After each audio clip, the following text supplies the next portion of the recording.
NASA and modern astronomy maintain that the Moon is a solid, spherical, Earth-like habitation which man has actually flown to and set foot on. They claim the Moon is a non-luminescent planetoid which receives and reflects all its light from the Sun. The reality is, however, that the Moon is observably not a solid body. It is clearly circular, but not spherical, and not in any way an Earth-like planetoid which humans could set foot on. In fact, the Moon has been proven largely transparent and completely self-luminescent, shining with its own unique light.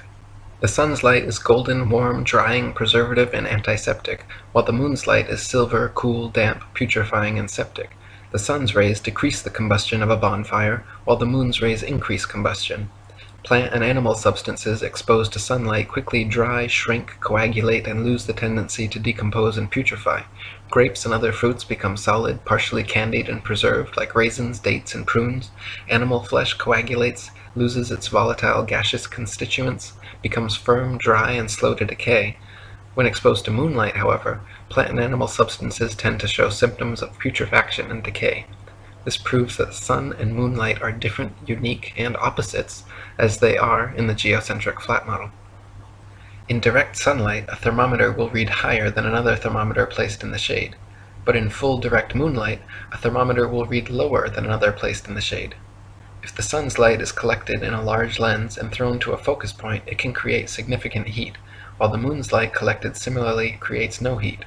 In the Lancet Medical Journal from March 14, 1856, particulars are given of several experiments which prove the moon's rays, when concentrated, can actually reduce the temperature upon a thermometer more than 8 degrees.